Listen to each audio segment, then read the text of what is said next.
इसके हाथ में एक योगी बाबा का बुलडोजर है।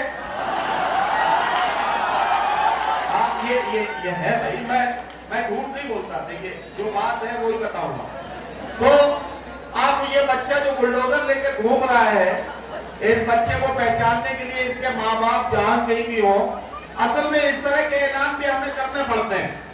राहत साहब एक तजुर्बा अपना बताया करते थे। राहत साहब ने कहा कि एक बार मैं मुशायरे की निजामत करने के लिए बैठा दिया गया।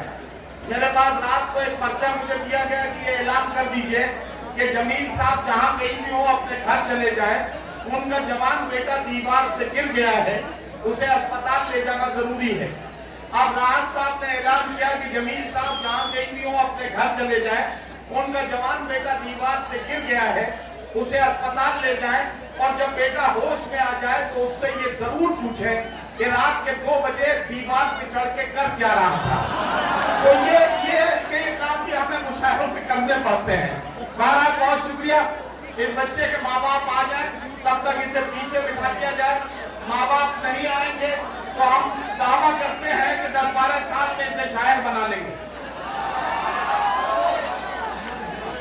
मिल गए? ये तुम्हारा बेटा है, तुम्हारा भांजा है या भतीजा है? भांजा है तो मामू हो, इसलिए तुमसे कुछ नहीं कह रहा हूं। अगर अब्बा होते तो मुझसे निपट लेता रहता। चलिए, ये जिंदगी में ऐसे ही उल्टे पुल्टे तजुर्बात हमारे सामने इन दिनों आ रहे हैं। आप जरा सोच के देखिए, सैयद हुसैन साहब शरीफ आदमी है, मुशायरा कमेटी के सेक्रेटरी है।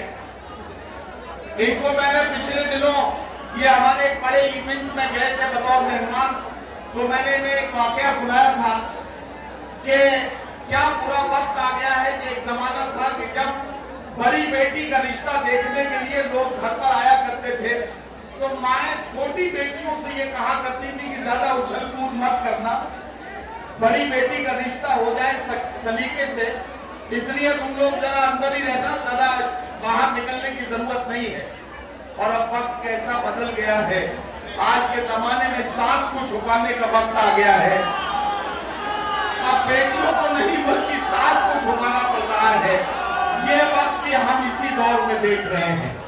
हमारी बहनें यहाँ बहुत तादाद में बैठी हुई है। मैं अक्सर इन बहनों के लिए एक बात अक्सर कहता रहा हूँ कि अगर आपके शौहर खाने की टेबल पर है और वो खाना खा रहे हैं और आपसे खाना खाते खाते अचानक अचार मांगने लगे, तो इसका मतलब ये है कि आपकी सब्जी में दम नहीं है। और आपको ये भी समझ लेना है कि दम आपके शौहर में भी नहीं है जो ये बात आपसे कह सके कि सब्जी में दम नहीं है। तो ये सारी चीजें हमें समझनी है। अब आप हंसने और मुस्कुराने के मूड में आ गए हैं, तो मैं इसी मौके का फायदा उठाता हूँ।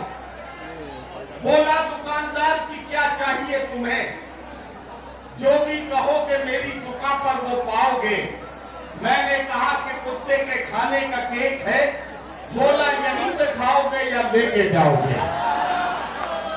और अगर मुझे कहने दें तो मैं ये भी कहूं कि कहा नेता के बेटे ने ये शायर के बेटे से, तेरे अप्पू बहुत झूठे हैं, दोजख का धुआं होंगे। कहा शायर के बेटे ने, मुझे तो ऐसा लगता है तेरी अम्मी जहां होंगी मेरे अब्बू वहां होंगे। तो आइए इन्हीं तजुर्बात को शायरी बनाते हैं और मुलाकात करते हैं ठाकुरद्वारा मुरादाबाद से तशरीफ लाने वाले तंजिया और मज़ाहिया शायर। और हिंदुस्तान भर में बहुत से टेलीविजन चैनलों के जरिए कहकहों के सौदागर बनकर हिंदुस्तान और हिंदुस्तान की सरहदों से बाहर अपनी हंसी और कहकहों की नई दास्तान लिखने वाले भाई शरीफ भारती से मेरी गुजारिश है, तशरीफ लाए और अपने खूबसूरत कलाम से नवाजें। तालियों के बीच में उनका जोरदार इस्तकबाल कीजिए। मैं उनसे गुजारिश करूं। बहुत प्यार से सुन रहे हैं और मैं तो उनकी तकलीफ देख रहा हूँ जो लोग खड़े हैं, क्योंकि मैंने पढ़ा है और सुना है कि बहुत देर तक खड़े रहने से पाँव भारी हो जाते हैं। तो आप लोगों को हिम्मत है कि आप खड़े होकर सुन रहे हैं। पहले मेरे कुछ शेर बर्दाश्त कर लीजिए, फिर मैं अपने औकात के हिसाब से आगे देखिए कि बुग़्ज़ और नफरत को मेरे दिल से रवाना कर दे, बुग़्ज़ और नफरत को मेरे दिल से रवाना कर दे। लज्जत इश्क से तो मुझको दीवाना कर दे। और हिंदू मुस्लिम हो के हो सिख हो ईसाई अरब, हिंदू मुस्लिम हो के हो सिख हो ईसाई अरब, एक नजर से इन्हें देखूं मुझे काना कर दे। आजकल लड़के क्या करते हैं, मोबाइल चल रहा है, लड़के लोकेशन पूछते हैं, कहाँ खड़ी हो, लोकेशन दो। अब सुनिए शेर कि हवा मेरे कैसे फसाने की निकली, हवा मेरे कैसे फसाने की निकली, वो लड़की भी मॉडर्न जमाने की निकली। और लोकेशन जो भेजी थी मिलने की उसने, लोकेशन जो भेजी थी मिलने की उसने, और पीटा मुझको वो खाने की निकली। मुझे खाने से याद आया, कल मेरे दोस्त की बीवी, अरे यार आप सुनो, मजा लोगे जब भी सुनो। मेरे दोस्त की बीवी खो गई। हमारे दोस्त बोले भाई साहब तुम्हारी भाभी कल से गायब है। मैंने कहा मुसीबत जितनी जल्दी गायब हो जाए उतना फायदा है। बोले नहीं, और अगर आप मुझे ढूंढवाओ, भाभी को ढूंढवाओ। हमने कहा नहीं, उत्तर प्रदेश पुलिस किस काम आएगी, थाने जाओ, पुलिस से कहो, वो ढूंढेगी, वो तो भैंस तक ढूंढ लेती है नेताओं की। बोले नहीं आप चलो, मैं नहीं जाऊंगा, थाने जाओ। बोले थाने वालों पे मुझे भरोसा नहीं है। मैंने कहा क्यों, क्या हुआ? बोले मेरी मोटरसाइकिल चोरी हो गई थी, मोटरसाइकिल तो मिल गई थी लेकिन थानेदार ने 6 महीने चला के दी थी। समझ में आ रही है तो तालियां बजाओ। अभी देखिए पुलिस आई है, जैसे टेलीफोन करो पुलिस आ जाती है 112 नंबर। एक हमारे मोहल्ले में दरोगा जी आए, बोले पुलिस आ गई है, आपको कोई परेशानी हो 112 दबाओ। पहले ये 100 था, अब जैसे विकास हुआ है तो 12 बढ़ गया, 112 हो गया है। तो उसने कहा जैसे आप 112 दबाओगे पुलिस आएगी, आपकी परेशानी दूर करेगी। रात को 12 बजे एक बुजुर्ग के पेट में दर्द हो गया, एक बुजुर्ग के पेट में दर्द हो गया रात को 12 बजे। उसने अपने पोते से कहा बेटा पुलिस का नंबर लगाओ। पुलिस आई और ईमान से यकीन से कह रहा हूं उसके बाद किसी के भी पेट में आज तक उस गांव में दर्द नहीं हुआ। जोरदार तालियां बजाइए, बढ़िया चीज सुना रहा हूं आपको। ये जो पत्रकार है, ये पत्रकार जो बातें करते हैं बिल्कुल खामोशी से सुनने में मजा आएगा। ये पत्रकार हमसे अजीब अजीब सवाल करते हैं, शायरों से, वीर रस के शायर से, हास्य रस के शायर से, सबसे अलग अलग सवाल करते हैं। आपको पहला प्यार कब हुआ? अब किसी फिल्मी गीतकार से पूछ लिया, किसी शायर से आपको पहला प्यार कब हुआ, वो किस तरह जवाब देता है? ठंडी हवाएं थी,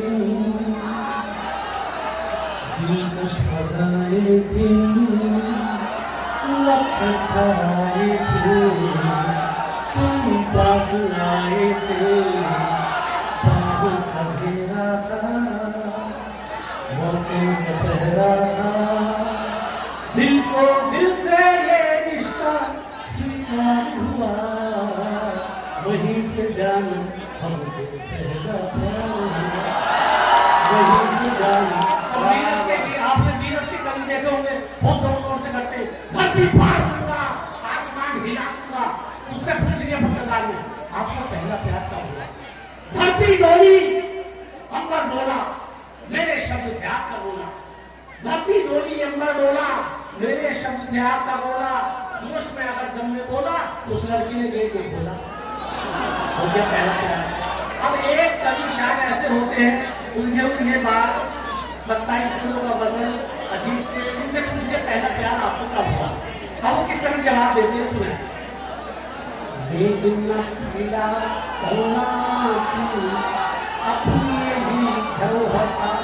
खामोशी से सुनना मजा आएगा, और नहीं 1 घंटा आगे सुनाता रहूंगा। अपनी यही धरोहर था, आसमान था सर पे मेरे और जमीन मेरा घर था। इस कंडीशन में कोई भी क्यों करती स्वीकार मुझे, मुझको छोड़ के भाग गई कैसे करती प्यार मुझे। देखिए दोस्तों, अब मैं आपको ट्रैक चेंज करता हूँ। रात के 1 बजे किसी शायर के घर में चोर घुस जाए तो शायर जो ये हम बड़ी बड़ी बातें करते हैं, तमंचे को देख के, चोर को देख के क्या कहेंगे?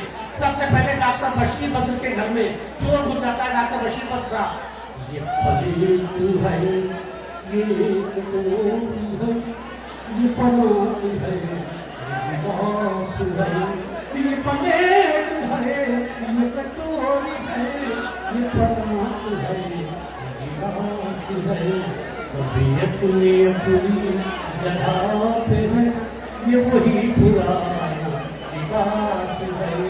बड़े शौक से सब कुछ चुरा, कोई आज कुछ पे न आएगी। मैं तो खुद गजल का फकीर हूँ, मेरे पास और क्या खास। वसीम बरेलवी साहब हिंदुस्तान के बहुत बड़े शायर, वसीम बरेलवी साहब के घर में चोर घुसा। वसीम साहब बात करते हैं चोर से।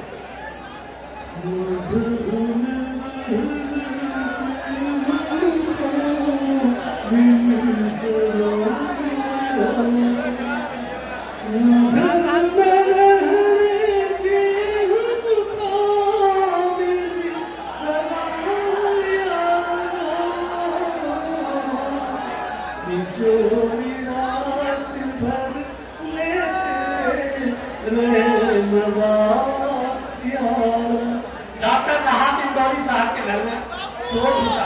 पहले तो उसकी हिम्मत के राहत भाई के घर में गया। अगर आसमान पर वो शेर सुना के या खुदा तो जहाज गिर जाता है। अब राहत साहब के घर में चोर घुसा। हमारी सेब से फल को निकाला है ठाकुर, हमारी सेब से फल को निकाला है ठाकुर, हमारे साथ ये कैसा घोटाला है ठाकुर। और दबा तो देता इसी वक्त टेंचुए को तेरे, मगर ये हाथ में क्या काला काला है ठाकुर, मगर ये हाथ में क्या काला काला। अगर किसी शायर के घर में घुसा, शायर के घर में चोर घुसे,